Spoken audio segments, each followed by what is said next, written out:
So I want to tell you about a book today. The book is called The Gulag Archipelago.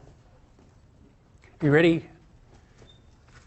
The book is called The Gulag Archipelago, and it's by a Russian author, a Soviet author named Alexander Solzhenitsyn, who was in the Gulag Archipelago concentration camp system for a very long time. He had a very hard life.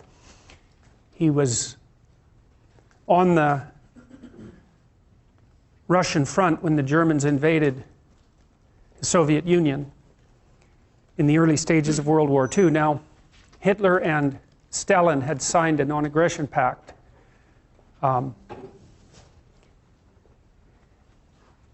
And Hitler invaded the Soviet Union anyway. And from what I've been able to understand, the Soviets had prepared an invasion force for Europe at that point, but were not concerned with having to defend their territory, and so they were caught completely unawares by Hitler's move. And the conditions on the Russian front were absolutely dreadful, and Solzhenitsyn was a soldier on the Russian front. And he wrote some letters to one of his friends, which were intercepted, complaining about the lack of preparation and using bitter, dark humor to describe the situation. And the consequences of that was that he was thrown into a work camp. The Soviet system relied on work camps, and so those were large labor camps of people who were essentially enslaved, many of whom were worked to death, often froze to death, working in conditions that were so dreadful that they're virtually unimaginable. Solzhenitsyn spent a very large number of years in these camps, sometimes in a more privileged camp because he was an educated man, and sometimes in worse camps. He also developed cancer later and wrote a book about that called Cancer Ward, which is a brilliant book. So he had a very hard life. There's just no way around that. To be on the front and then to be in a concentration camp and then to have cancer, that's pretty rough. Now, he wrote The Gulag Archipelago. He wrote a book called One Day in the Life of Ivan Denisovich first. That was published in the early 1960s.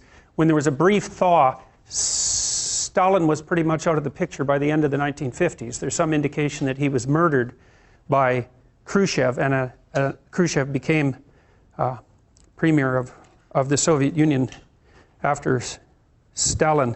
And there's some indication perhaps that Stalin was either murdered by Khrushchev and a set of his cronies, or when he was very ill, just before he died, was not helped, at least wasn't provided with any medical attention because of the intervention of Khrushchev and his cronies. Now, there's some indication as well at that point that Stalin, who was an absolutely barbaric in every possible way you could imagine, was planning to start a third world war.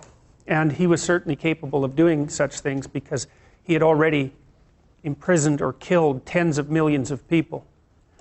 Now, just after Stalin died, there was a bit of a thaw in the Soviet Union with regards to internal repression. In the early 1960s, Solzhenitsyn published a book called One Day in the Life of Ivan Denisovich, which was a story about one day in the life, his life really, inside one of these so-called Gulag Archipelago camps. Now, he called it the Gulag Archipelago because an archipelago is a chain of islands. And so Solzhenitsyn likened the work camp system in the Soviet Union, which is made up of isolated camps distributed across the entire state. He likened that to a series of islands, and hence the metaphor. And One Day in the Life of Ivan Denisovich was one of the first publications released in the Soviet Union that dared make public what had happened inside these camps, at least initially. Now, that thaw didn't last very long, but that book had a tremendous effect. It's a short book. It's worth reading. After that, he wrote a number of other books, which are also, he's a great literary figure in the same category, I would say, as Tolstoy or Dostoevsky, which is like really saying something. You know, those two are perhaps the greatest literary figures who ever lived, with the possible exception of Shakespeare. He wrote this book called The Gulag Archipelago, which is published in 3 volumes, each of which is about 700 pages long. The first one details the origin of the oppressive Soviet system, at least in part under Lenin, and then its full-fledged implementation under Stalin, and the deaths of, well, Solzhenitsyn estimated the deaths in internal repression in the Soviet Union at something approximating 60 million between 1919 and 1959. Now, that doesn't count the death toll in the Second World War, by the way.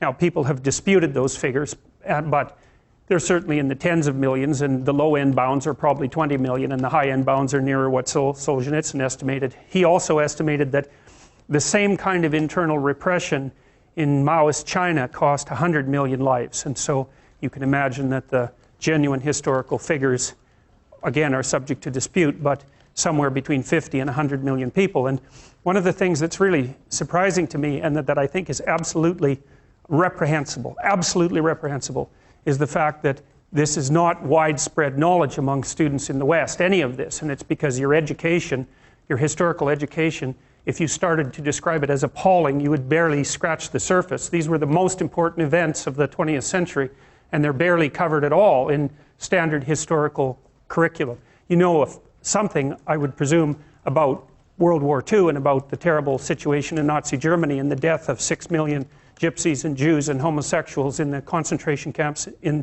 Nazi Germany.